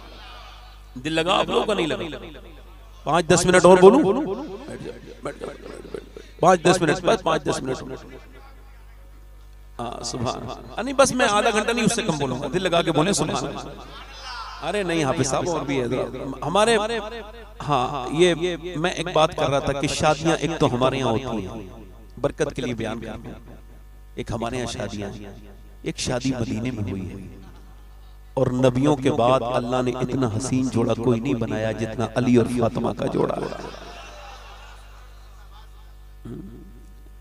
और हमारे यहाँ जहेज का मियार कुछ और है, और हुजूर की बेटी को जो हुजूर ने जहेज दिया है वो कुछ और है। हमारा जहेज 10 साल के बाद पुराना, फिर बेकार, दूसरा बेड बनवाओ, दूसरी वॉशिंग मशीन, दूसरा फ्रिज। मगर सुनो इधर देखो, मेरे नबी ने क्या जहेज दिया? अगर जहेज दिया होता तो घरों में झगड़े नहीं हो रहे होते। हुजूर ने फरमाया फातिमा तुम अली का ख्याल है, अली की इताअत करना। जब मिलो तो इस हाल में मिलना, क़यामत के दिन के अली राज़ी हो। हज़रत अली कहते हैं मैं अपनी दुल्हन के कमरे में गया, मेरी बहनें मेरी बेटियां सुने, जिनको पर्दे से कोफ्त होती है, जो पर्दा नहीं करती, सजदा नहीं करती, क़यामत के दिन क्या मुंह दिखाएंगी। सैयदना मौला अली कहते हैं मैं अपनी बीवी को देख के रोने लगा। उन्होंने मुझे देखा, कहा क्या आपको ये शादी पसंद न थी जो आप रोते हैं? मैंने कहा नहीं नहीं, तो नसीब है, आप मेरे निकाह में आई हैं, तो फिर रोते क्यों हैं? बस ये सोच के मुझे रश्क आ रहा है और ये खुशी के आंसू हैं कि क्या अच्छी तरबियत हुजूर ने आपकी फरमाई है। क्या आपको अल्लाह ने नवाजा है कि हर लड़की जब दुल्हन बनती है तो दिल में ख्वाहिश होती है एक जोड़ी नए कपड़े पहन ले।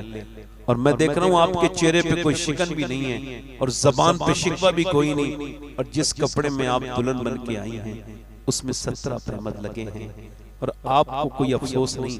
कहते अजीम बाप की अजीम बेटी आगे बढ़ी, मेरा हाथ पकड़ा और कहा मेरे सरताज आप बिल्कुल भी गम न करें।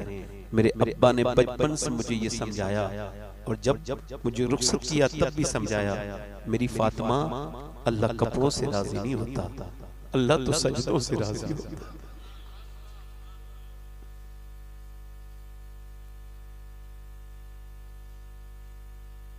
सजदों से राजी होता है। क्या हसीन बात है। आज लड़कियों के अंदर से निकल गई वो मोहब्बत जो सैयदा पाक की थी, निकल गई सैयदा खातून जन्नत की मोहब्बत, निकल गई अम्मी आयशा सिद्दीक़ा की मोहब्बत। हुजूर अल्लाह के रसूल ने फरमाया फातिमा अल्लाहु अकबर, क्या चांद देखा आपने मेरी बेटी? अब्बा मैं चांद नहीं देखती। क्यों फातिमा? जिस चांद पे गैर महरम की नजर पड़ी हो उसे फातिमा देखना नहीं चाहती है। जिसका आंचल न देखा मोह महर ने उस रिदाए नज़ाहत पे लाखों सलाम। इधर देखो अम्मा आयशा सिद्दीक़ा को सलाम करो, आप पर हजार सलाम हो। ए सिद्दीक की बेटी सिद्दीक़ा, हमारी माँ आप पर सलाम हो। आप न होती तो कैसे पता चलता कि हुजूर की बेटी का चेहरा कैसा है, हुजूर की बेटी की आंखें कैसी हैं, हुजूर की बेटी मुस्कुराती कैसी है। कोई रावी तो बयान थोड़ी करता, कोई रावी थोड़ी बताता। ये तो आपका एहसान पूरी उम्मत पर है कि आपने बताया कि कोई चलने में, बोलने में, मुस्कुराने में, मुस्कुराने में, उठने में हुजूर की तरह है। मुस्कुराए तो नबी याद आए, चले तो नबी याद आए, कोई और नहीं है, फातिमा ज़हरा। मेरी बेटियों आपको क़यामत के दिन खातून जन्नत के साथ ही सफर करना है। वक्त की किल्लत है और आखिरी बात मेरी यह है कि अज़मत वालिदैन के ताल्लुक से कहा गया था तो मौत से इसका भी उन्वान है।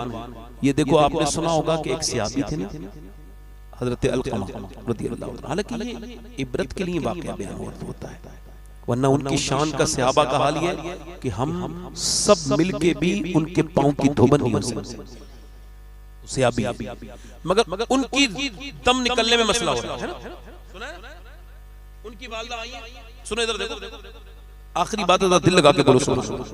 बहुत आपको आपका दिल बिल्कुल बाग बाग हो जाएगा सुन। हुजूर ने उनकी वालिदा को बुलवाया, कहा क्या नाराज हो? ये हुजूर का इल्म गैब है। क्या देख लिया कि इसकी वालिदा इससे नाराज है, इस वजह से ये मसला अटका हुआ है और हमारे लिए इबरत है। हुजूर ने फरमाया क्या नाराज हो? जी नाराज हो या रसूल अल्लाह। फिर ये छोड़ा नहीं बात को, हुजूर ने आगे पूछा क्यों नाराज हो? जब हुजूर को पता था नाराज हो तो ये भी पता होगा क्यों नाराज हो, मगर फिर पूछा ताकि औरों को पता चले। आजकल कुछ लोग कहते हैं कि भाई बीबी अपनी जगह है और माँ अपनी जगह है, तो भाई माँ के बराबर कौन सी जगह है बीबी की? ये हमारे समझ में नहीं आई। कुछ लोग बड़े बेवकूफ हैं, बीबी की डर से अपनी सास को तो अम्मी जान कहते हैं और अपनी सगी माँ से बेचारे बात नहीं करते, अपने बाप से बाप नहीं कहते और अपने ससुर से बाप कहते हैं। अबे जिसका खुद का अब्बा जिंदा हो वो दूसरों को क्या अब्बा कहता है? जाहिल है, बेवकूफ है, बेकार है। अब सुनो, हुजूर ने पूछा क्यों नाराज हो? सुनो, मारते तोड़ते नहीं थे सहाबी, गाली नहीं दी, धक्का नहीं दिया। क्या बात थी? या रसूल अल्लाह, ये अपनी बीबी को मुझसे ज्यादा इज्जत देता है, इसका अंजाम क्या है? जलाऊंगा मैं इसको। हुजूर ने फरमाया क्या करूंगा? वरना माफ कर दिया उस माँ ने। वो तो सुना ही होगा आप, मगर सवाल यह है कि क्यों मामला था? बीबी को इज्जत, ये 90% लोगों में ये बात बीमारी फैल गई कि माँ को दूसरे दर्जे पे रखते हैं और बीबी को पहले दर्जे पे रखते हैं। और आला हजरत का पैगाम सुना के बात खत्म कर रहा हूं। आला फरमाते हैं हम 3 भाई थे। कितने बोलो? कितने भाई थे? कहते तीनों सारे पैसे कमा के, मुफ्ती साहब क़िबला, सारे पैसे कमा के अपनी माँ के कदमों में रखते थे और फिर अपने खर्चे के लिए अम्मी से मांगते थे, ताकि हमारी माँ की तकरीम भी रहे, ताजीम भी रहे और वो माँ बनी रहे, हम बच्चे बने रहे। जल्दी बोलो। आला हजरत अपने भाई को हज के लिए छोड़ने जा रहे हैं। ये अल्लामा ज़फ़रुद्दीन बिहारी ने लिखा है हयात आला हजरत में, झांसी से ट्रेन मिलती है, उसका नाम था बम्बैया एक्सप्रेस।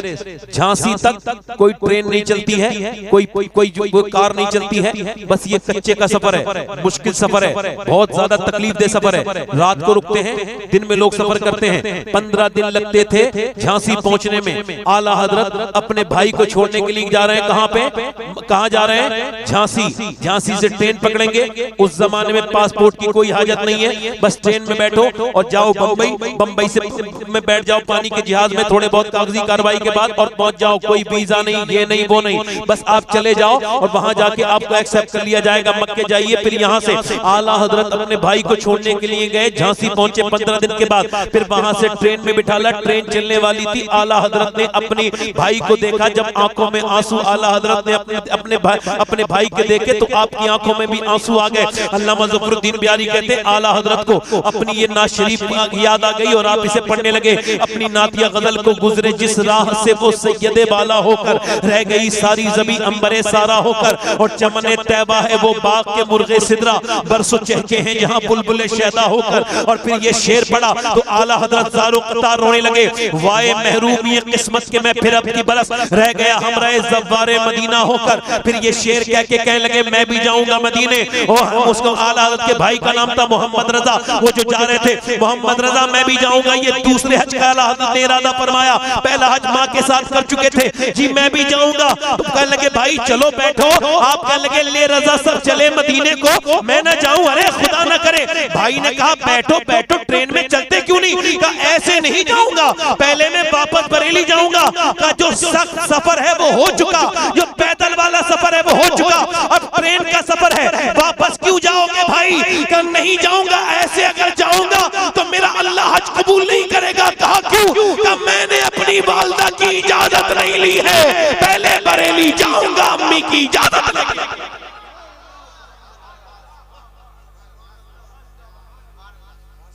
अपनी वालिदा की जल्दी बोलो। 15 दिन लगेंगे इजाजत देने आने में, फिर 15 दिन वापस ही 1 महीना। और आला हज़रत का वक्त कितना कीमती है। अंजुमन इस्लामिया लाहौर ने खत लिखा कि आप हमारे सवाल का जवाब नहीं देते, तो आपने खत के नीचे जवाब लिखा। जवाब के नीचे ये लिखा कि देर हो जाती है, तो आपने फरमाया आप आके देखिए, फकीर के साथ रहिए बरेली शरीफ में। 24 घंटे में अगर 2 घंटे सोने के अलावा मैं अपना कोई जाती काम करता हूं तो आप मेरा दामन पकड़ लें। आकर के इतनी मसरूफ जिंदगी, एक एक लम्हा मसरूफ, मगर 15 दिन सफर किया, वापस बरेली आए। और जैसी बरेली आए, माँ ने कहा बेटे छोड़ आए, तो कुछ न बोले। फिर कहा बेटे छोड़ आए, तो आंखों से आंसू आने लगे। क्या हुआ भाई, चले गए आपके? अम्मी मैं भी हज को जाना चाहता हूँ। तो बेटे वहीं से चले जाते। इस वजह से आ गया अम्मी कि आपकी इजाजत के बगैर नहीं जा सकता था। माँ तड़प उठी, बेटे की पेशानी को चूम के कहा मेरे बेटे अहमद रजा, तुम वहां से मुझे कोई खत लिखते। अम्मा खत आ सकता, आता नहीं आता, बीच में ठहर जाता। आपकी बगैर इजाजत के तो हज पूरा नहीं हो सकता ना, मुझे मेरे नबी भी कबूल नहीं करेंगे आपकी बगैर इजाजत के।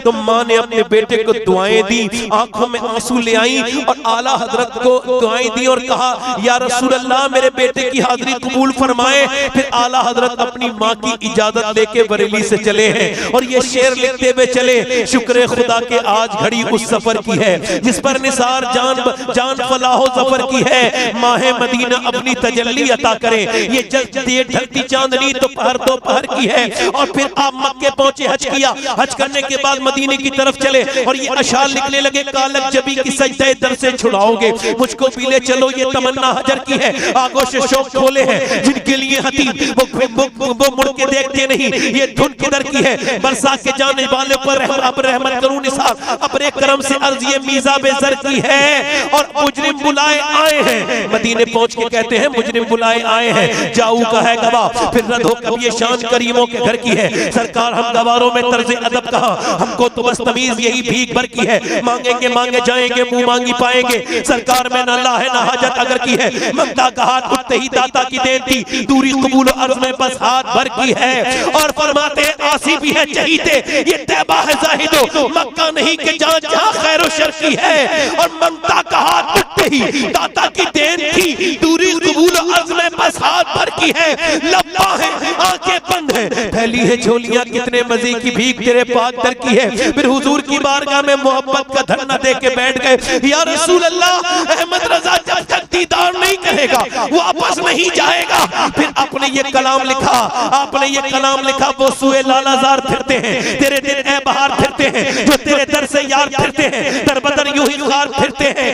हाय गाफिल वो क्या जगह है जहां पहुंच जाते हैं पाचार फिरते हैं। और कोई और फरमाते हैं उस गली का गदा हूं मैं जिसमें मांगते ताजदार फिरते हैं। फिर अपनी आजिज़ी की हदों तक पहुंच गए। जब हुजूर का दीदार नहीं हुआ तो आपने ये शेर लिखा, अपनी आजिज़ी की हद कर दी, कलम तोड़ दिया। कोई क्यों पूछे तेरी बात रजा, तुझसे कुत्ते हजार फिरते हैं। जब ये लफ्ज पूरे अदा नहीं हुए हैं कि रहमत आलम ने अपना रहमत वाला पर्दा उठा दिया, हुजूर ने जलवा दिखाया, आला हजरत ने देखा तो पुकारने लगे तू जिंदा है वल्लाह, तू जिंदा है वल्लाह, मेरे चश्मे आलम से छुप जाने वाले।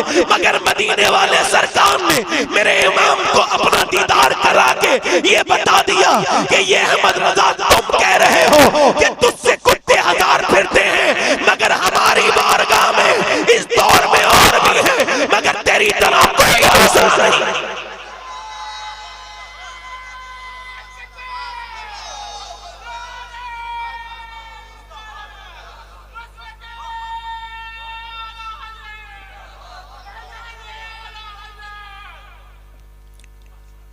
कोई क्यों पूछे तेरी माँ की अजमत, तो आला हजरत से पूछो जिन्होंने 1 महीने का सफर सिर्फ माँ की इजाजत के लिए। मैं मदीने जाता हूँ 1 साल में 2-3 बार। मैं पहली बार गया था रोशन ज़मीर से, तो मेरी वालदा अल्लाह ने बख्शे। माँ के बगैर जिंदगी क्या जिंदगी। माँ होती है तो जिंदगी में लुत्फ होता है, लताफत होती है, सुकून होता है।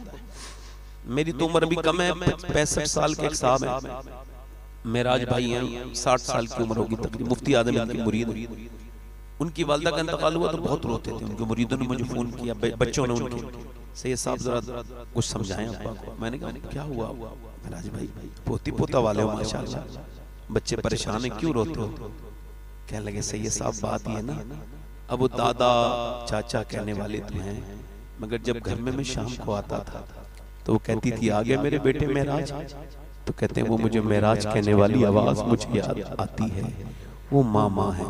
तो मदीने से वापस आ रहे थे तो मैंने अपनी अम्मी से कहा अम्मी दुआ कर दो, मैं हर साल आया करूं। तो मेरी वालदा बड़ी सीधी सादी नहीं, कहने लगा बेटा तुम ही दुआ करो। मैंने कहा नहीं अम्मा, वो लगता मैं ही दुआ करता हूँ तो समझती मैं ही। मैं कहा अम्मी आप दुआ करो। तो उन्होंने फिर गुम्बद खजरा की तरफ देखा, अल्लाह मेरी वालदा को और जिनकी माएँ चली गई सबको अल्लाह बख्शे। माँ के मरने के बाद ही एहसास होता है इंसान को। तो मेरी माँ ने ऐसे दुआ की, कुछ उनके आंसू भी गिरे कि या रसूल अल्लाह मेरे बेटे को हर साल बुलाइए। तो हुजूर ने ऐसा कबूल किया कि 2-2 बार जाता हूँ तो माँ की दुआएं ले लो।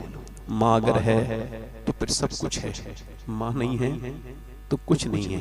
घर में अंधेरा है, वो घर कितना खूबसूरत लगता है जिसमें माँ बाप हो, चाहे घर पुराना हो मगर हसन होता है उसमें। और अगर माँ बाप ना हो तो घर काटने को दौड़ता है। माँ बाप माफ है। अल्लाह ताला आप सबको बंदी अता करे, अपनी जिंदगियों को मेरे भाइयों तब्दील।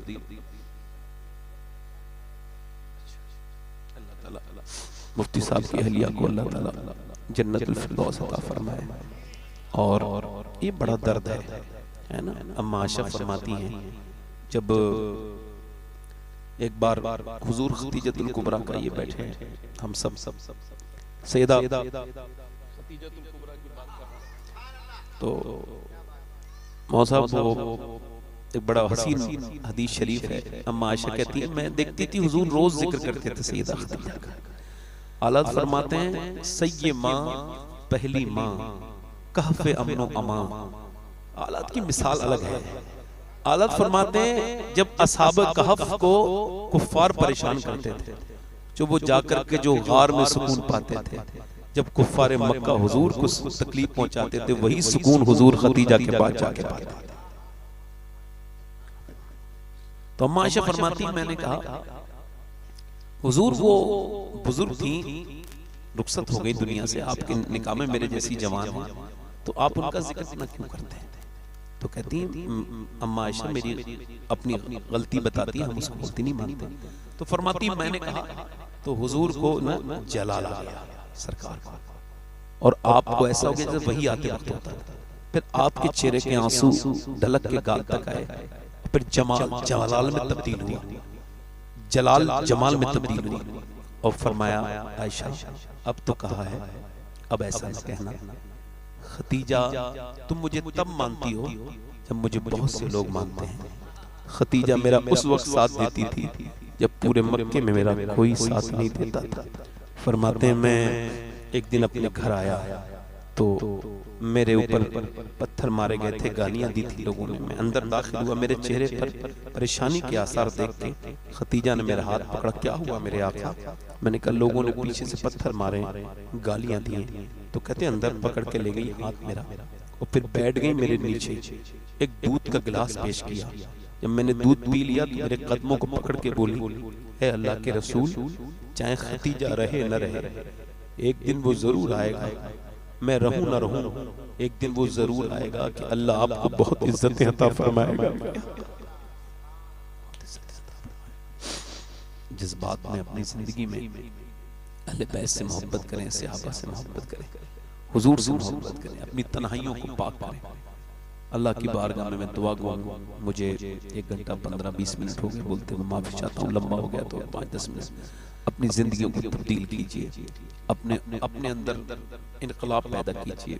किफल नाम का आदमी था, हर रात एक नई औरत के साथ ज़िना करना उसका काम था। हुजूर ने इरशाद फरमाया हदीस शरीफ, हर रात एक नई लड़की के साथ ज़िना करता था। एक लड़की आई, इसने उसको देखा और देखने के बाद वो उसे रोने लगी। रोती क्यों? पैसे नहीं मिले? का पैसा सब कुछ थोड़ी होता है, ईमान भी कुछ होता है। क्या हुआ? कि मेरे बहन भाई भूखे ना होते तो कभी ना करती ये बुरा काम, अपना जिस्म बेचने ना आती। तो डर किससे रही है? कहने लगी अल्लाह से डर लग रहा है कि जब मैं रात को सजदा करती हूँ ना तब भी मेरा मालिक देखता है, और आज जिस्म बेचने आई हूँ तब भी मेरा मालिक देख रहा है। तो अपने मालिक से यही कह रही है, ए मेरे करीम, ए मेरे रहीम, तू तो गवाह है ना कि तेरी बंदी ने कभी बुरा काम नहीं किया, आज मजबूरी में ये काम कर रही हूँ, मुझे माफ कर देना। हुजूर फरमाते वो इतनी दर्द से रोई कि उसके रोने से उस किफल का दिल बदल गया। उसके फल का जो रोज जिना करता था वो फूट के रोया, बोला जा तूने मेरी जिंदगी बदल दी, ये पैसे ले, मैं तुझे अपनी बहन बनाता हूँ। वो तो चली गई। ये सजदे में जाके बोला मालिक एक रात आई थी मैंने हाथ तक नहीं लगाया, कितनी लड़कियों की मैंने इज्जतें लूट ली हैं और मैं कितना निडर हूँ, कितना बेकार। फिर बोला मेरे जैसा गुनहगार कोई नहीं। फिर एकदम बोला तेरे जैसा करीम भी कोई नहीं। फिर बोला या अल्लाह मुझे माफ कर दे। फिर बोला मालिक क्या तेरी मेरे गुनाह तेरी रहमतों से बड़े हो गए, तेरी रहमतों से। रोते रोते मर गया, जान निकल गई, जान दी वार दी। ओ यार कोई बंदा तेरे दर पे जो आंसू रोल देता है, मेरे मौला दरे तौबा तू उस पर खोल देता है। दर खुल गया, सुबह को कोई उठाने नहीं आया। हम क्यों उठाएं इतना बदकार का जनाजा, कोई उठाने बदकारी करता था, कोई नहीं आया। अल्लाह ने फरिश्तों को भेजा, इसके दरवाजे पे बड़े बड़े लफ्जों में फरिश्ते लिख के गए, इन्नल्लाह क़द गफ़र लिल किफ़्ल, ये जो किफ़्ल है इसकी अल्लाह ने मग़फ़िरत फरमा दी है, क्योंकि वो रो लिया है ना। अब हाथ उठा के बताओ आप में से कितने लोग हैं हुजूर के नाम पे जान दे दोगे? दोनों हाथ उठा के बताओ, दोनों हाथ उठा के बताओ, नीचे हाथ खा लो। जान देने वाले तो कुछ भी कर सकते हैं ना। तो कितने लोग ऐसे हैं जो आज जान भी दे देंगे और पूरी दाढ़ी भी रखा लेंगे। वो इस महफिल में जरा खड़े हो जाओ, खड़े हो जाओ, पूरी दाढ़ी रखने वाले। सुभान अल्लाह, सुभान अल्लाह। अरे माशाअल्लाह, खड़े रहो भाई, खड़े रहो, खड़े रहो, खड़े हो जाओ, खड़े हो जाओ। दो हो गए, सुभान अल्लाह। ऐसे खड़े रहो, ऐसी खड़े रहो, एक मिनट खड़े रहो बस। दो और तीसरा कोई आशिक रसूल है? आओ आओ आओ, आ जाओ। पूरी एक मुट्ठी दाढ़ी रखानी है, इसे कटाना नहीं है, कटाना मुड़ाना एक बराबर। दो हो गए, तीसरा आशिक रसूल है, सुन्नत रसूल वाला। देखो आंखों में आंसू तो आपके आ गए माशाअल्लाह, सुभान अल्लाह। अल्लाह इन सब आंसुओं को कबूल फरमाए, हम सबको रोने वाला बनाए। हमारे बुजुर्गों की जिंदगी गुजरी है रोने में। मेरा इमाम कहता है यूं तो सब उन्हीं का है, पर दिल की अगर पूछो ये टूटे हुए दिल ही खास उनकी कमाई। ये तीन हो गए, चौथा कोई आशिक रसूल है महफिल रसूल में, सुन्नत रसूल पे अपना अमल करे। चलो तीनों वादा करो इंशाअल्लाह रखाएंगे दाढ़ी, बैठ जाए। देखो हुजूर की आंखों की ठंडक क्या है बोलो, तो आज से जितनी कमी रह गई हो नमाज को पूरी करेंगे इंशाअल्लाह। दोनों हाथ उठा के इंशाअल्लाह अपनी बहन बेटी को पर्दे के लिए कहेंगे इंशाअल्लाह, शरीयत की पाबंदी करेंगे इंशाअल्लाह, मसल के आला हजरत पे सख्ती से कायम रहेंगे और आला हजरत से मोहब्बत करेंगे, बुजुर्गों से अपनी मोहब्बत करेंगे। अल्लाह ताला हम सबको अच्छी बात कबूल करने और बुराई से बचने की तौफीक अता फरमाए। जो भी मेरी गलतियां हो गई अल्लाह उसे माफ फरमाए। आप बैठे रहें, तौबा करें, अस्तगफिरुल्लाह रब्बी मिन कुल्लि ज़म्बिन व अतूबु इलैह, पढ़ लीजिए ला इलाहा इल्लल्लाहु मुहम्मदुर रसूलुल्लाह। मेरी जिंदगी का मकसद तेरे दीन की सरफराजी, मैं इसीलिए मुसलमान, मैं इसलिए नमाजी। इस्लाम जिंदाबाद, मसलक आला हजरत पाइंदाबाद। अल्लाहुम्मा तकासुर हत्ता ज़ुरतुमुल मक़ाबिर, सदक़ल्लाहुल अज़ीम। अस्सलामु अलैकुम व रहमतुल्लाहि तआला व बरकातुहू। बैठे आराम से, अल्लाह ताला आपको खुश रखे। अभी अहमदुल फत्ता साहब क़िबला आएंगे, वो नात पढ़ेंगे, मैं भी बैठ के सुनूंगा, आप भी सुनेंगे। कोई मेरी बात बुरी लगी हो तो बड़ी माफ़ी चाहता हूँ, आपसे माफ़ी चाहता हूँ, बड़ी मेहरबानी।